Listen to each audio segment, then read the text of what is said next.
Nestled among those humpbacked undulations where England prepares itself for Wales, lies a town.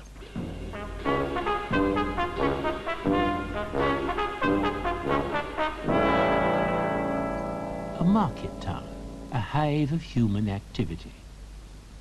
A community of men, a nation, a world writ small. We are proud to say it is a democracy, with a council of elders, our representatives. The leader of our people is the mayor, chief authority, guardian of the archives, the constitution, the necessary material which makes our society function. And behind him are the councillors, a worthy band who take it upon themselves to govern us. Councillor Oakes, the voice of tradition.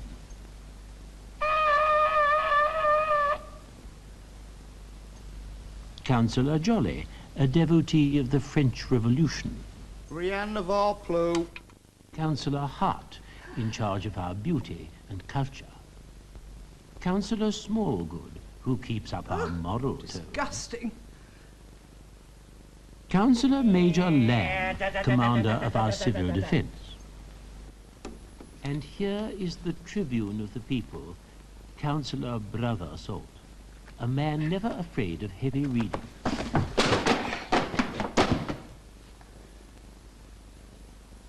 So much for the leading lights of our local government, and the father of it all, his worship. Thank you, young lady. Any time, Mr. Mayor. There is also in SWIZZLEWICK a man who is prepared to oppose them all. Not a councillor, but an idealist. A sweet soul by the name of Rufus Wright. Unfortunately, he suffers from a strange obsession. He believes he should love his neighbour as himself.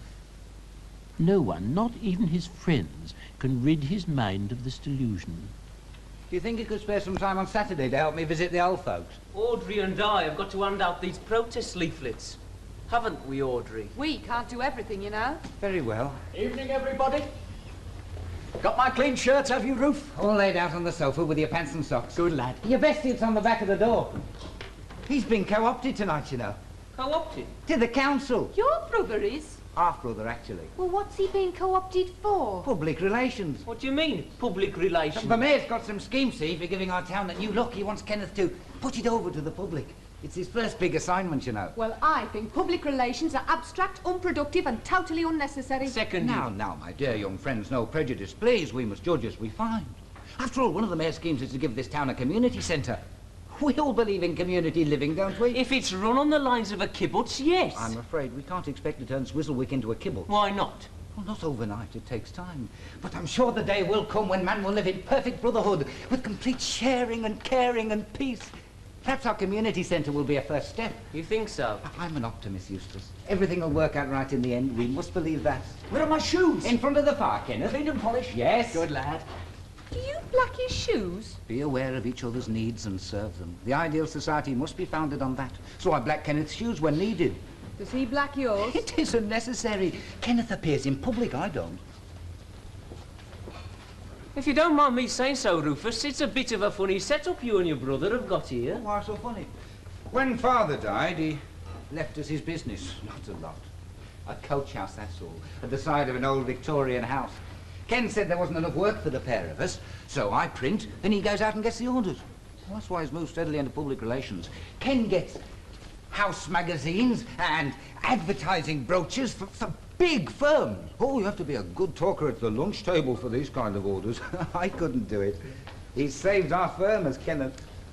You'll be ruining us, Rufus, ruining us. Oh, what's wrong, Kenneth? The 3 Kalindama Bongo, more of your seditious leaflets, printed in the firm's time and on the firm's best quality pink paper. I printed it outside of working hours, and you know I always deduct materials used from my wage sheet. What a partner to have, what a partner. You must blame us. We're the ones who insisted on Rufus printing those protest leaflets. You were? Well, what's it an aid of, anyway? Kalinda Mabongo is a victim. What of? Oppression. Oh, where does he hang out? He's in prison in Luanda. Capital of Angola. Portuguese West Africa. We're going to distribute him, arouse public opinion. In SWIZZLEWICK? Yeah. But nobody's ever heard of him. Well, it'll be a challenge.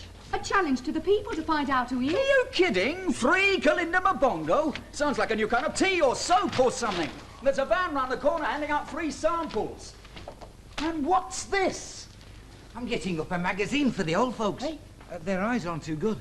You're crackers. No, I'm not. We all do the best we can for the old folks. I mean, you yourself, you just have to help promote a community centre, aren't you? What do you mean? Well, a community centre usually has a lot of activities for old folks. Not this one. Eh? He's going to concentrate on the youth section, then. It's not a youth club, and it's not in aid of Darby and Jones.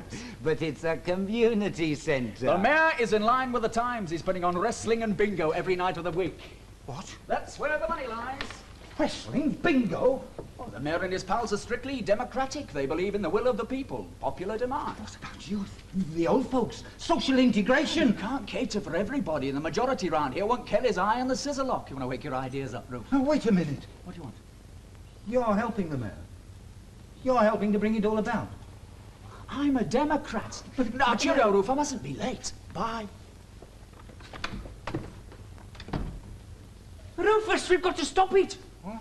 Put a stop to it. Oh, Kenneth doesn't mean it. He can't. He does mean it, Rufus, so what are we going to do? No, don't. Let's be rash. Why? Because your brother's involved? When there's a civil war, brother fights brother. No, friends, no. We must try and reason it out.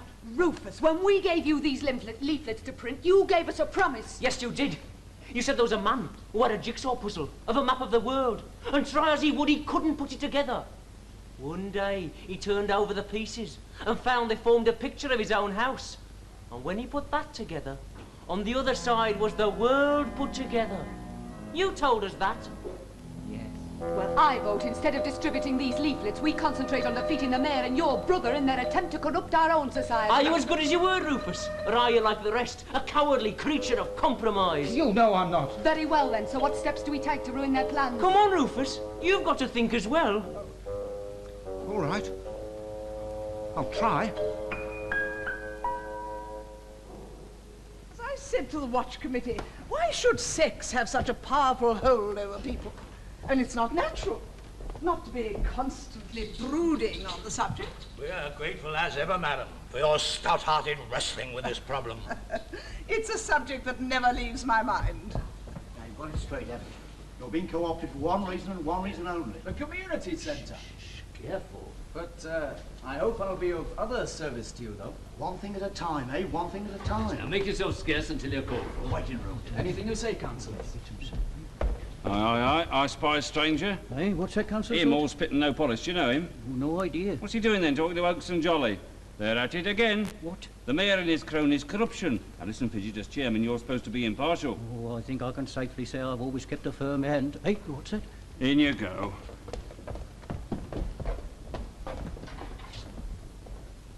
I sometimes think that we on the council are not doing enough for the soul, The what? the human spirit. Is it on the agenda? Good evening. Thank you, Town Clerk. It's 6 o'clock.